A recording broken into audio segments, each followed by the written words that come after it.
We entered Calentita last year for the first time. My sister ran the stall. She has a catering business, Victoria's Creative Catering, and she helped us put the stall together.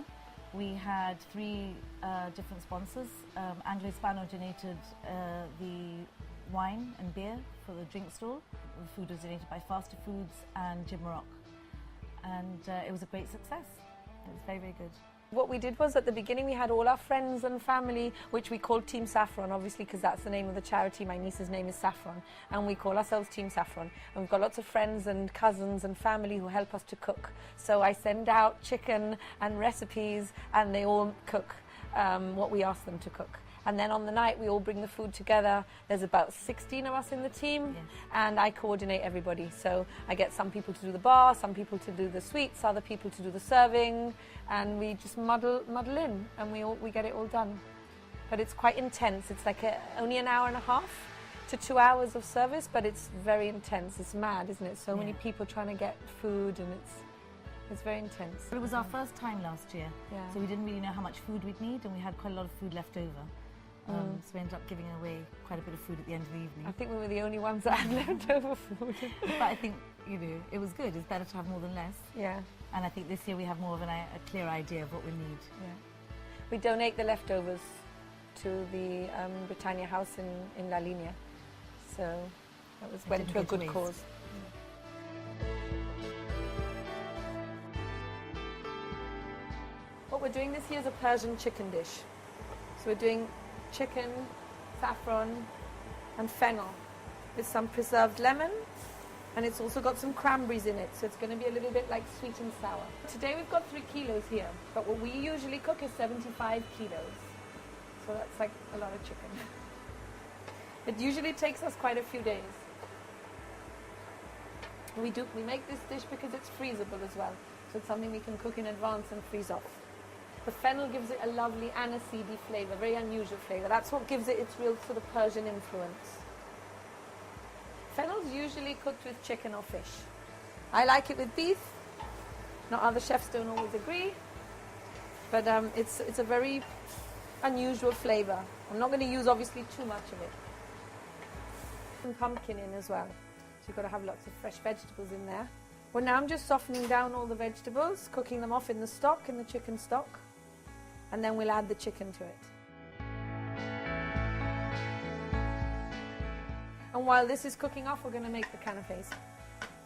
One of the things we're making as well for Calentita we're going to do, which went down very well last year, is some sort of canapes, finger food type of thing.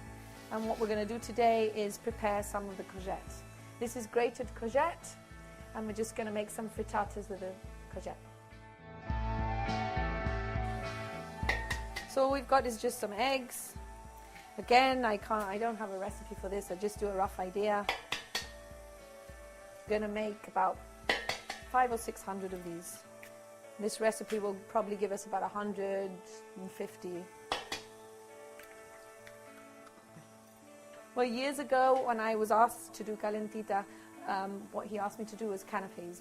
I remember we sold out, like in less than an hour, we sold out almost 1,000 canapes. So with that in mind, last year we did about 500, and this year we're going to up it to about 2,000 canapes and finger food. It's just, people like variety, and it's little and it's easy to eat, just straight into the mouth, and it's easy.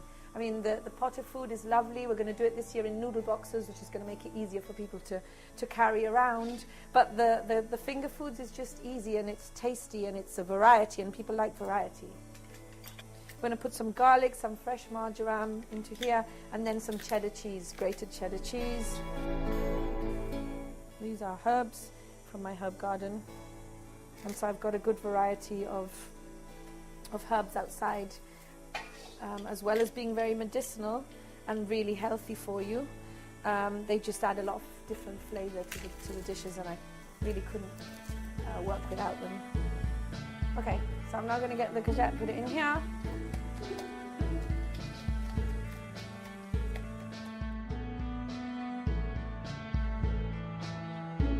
This is some grated cheddar cheese, and basically the more you put in, the nicer it is.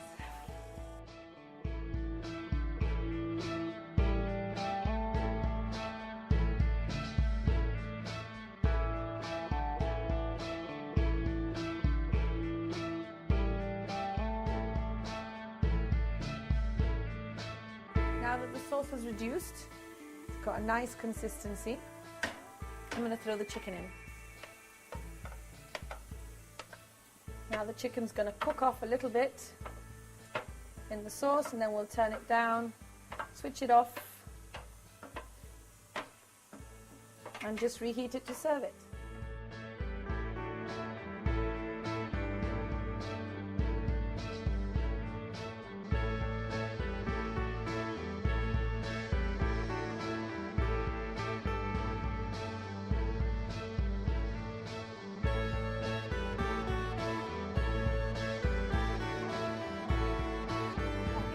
Fabulous. I mean, last year the amount of people, you literally could not walk around. There were just so many people that everyone supports it, and you know, and it's great. It's great for everyone to get a taste of all the different businesses out there, all the different people putting together different kinds of food. It really is quite fantastic, and people are very, very generous, because you know, it got to a point of the evening where I don't think people are necessarily hungry, but they came and they asked us, you know, what's your cause?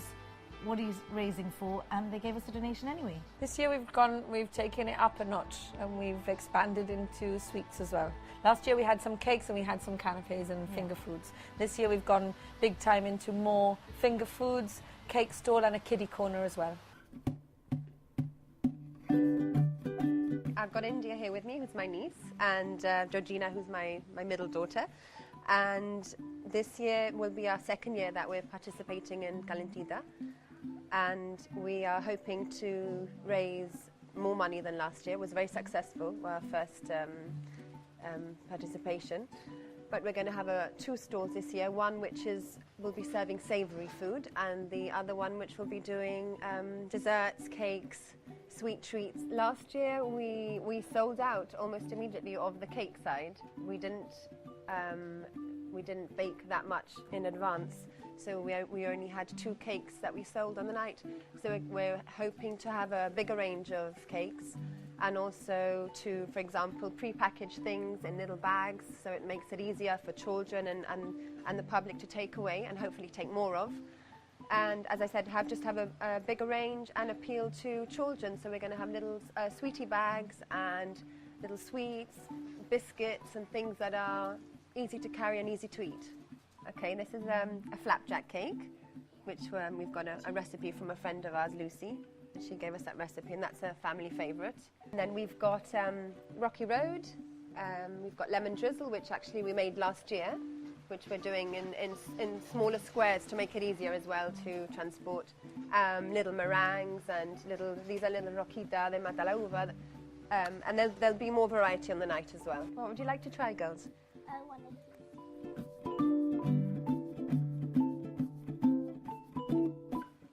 Is it yummy? good. Is it nice? Good.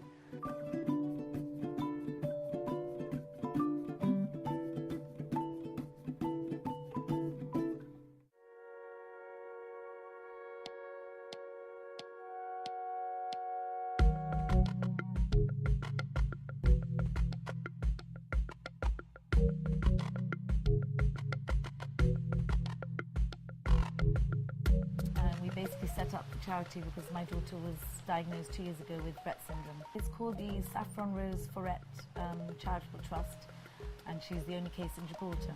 Basically, it affects only girls, and it affects the X chromosome. And girls have 2 and boys have 1, so if boys get it, they die before they're born. But it only affects girls, 1 in about 20,000, and they don't reach their milestones in the right time, but then they do speak, and then they start to regress. So they lose their speech, they lose the useful use of their hands, and eventually they lose the use of their legs. So it's not degenerative, it's a genetic disorder, it's neurological, but it is quite devastating. We've seen her go from talking to not talking, from walking well to not walking well. Also She can't use her hands. They have problems breathing, they have problems eating. Saffron is very well. She's actually very well. It could be a lot worse. But yeah, it's a rare condition. So obviously there's a lot of specialised equipment that is not catered for, unfortunately. that would help other children as well with autism, children who don't speak. And we went over to Cardiff, and Saffron was tried out on this Tobii eye gazing computer. They're very expensive, so we started raising money last year, and I think we're nearly there. We're very nearly there. So that's the aim.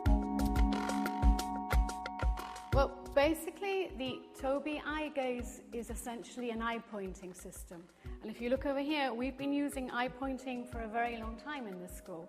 And really, we use it with children with physical disability who have no other way of accessing a computer or a smart board or a communication chart. So we get them to eye point. And if you think back and look at development, normal development, babies start eye pointing from very early on. There's a referential eye point to something that you want. So you look at something and then you look back at your mum, and your mum picks up those signals. So essentially, the Tobii is a very sophisticated version of this. And it's basically a method of computer access for people with a physical disability. And you're using your eyes as a mouse, literally. So you're able to move your eyes across the screen, and if you want to click on something, you pause on that thing, and that will access that icon or that thing on the screen that you want to access. Within the school, I'm very excited about Tobii because it's something that we can work with children from very early on, because it has a sort of like a developmental sequence. So you don't have to wait for a child to be ready to communicate to use Tobii. We can start off from very early on just teaching children that if they look at a screen, something will happen. And once you build up that cause and effect relationship, then we can move on to me asking children to do something. So they're waiting for me. I will give them an instruction and I wait for the response. And it gives me an idea of their cognitive ability as well. Because if you imagine that this is the computer and I say, find the duck, I can actually, the infrared light will show me where the child is looking. So I'll know if the child has understood my instruction. So it's a way into their mind, as it were. I'm excited because I think you can use it for a wide range of things.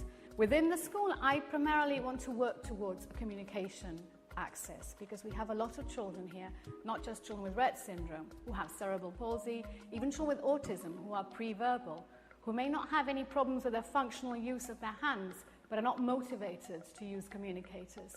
So by allowing them to use the Tobii, again, we can see what they're looking at on the screen, what their interests are, and then we can use that to motivate them to communicate.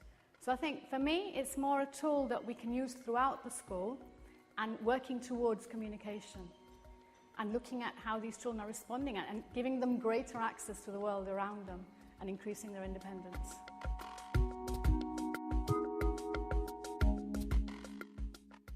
It's actually quite overwhelming to see, you know, the extent that people will go to help you.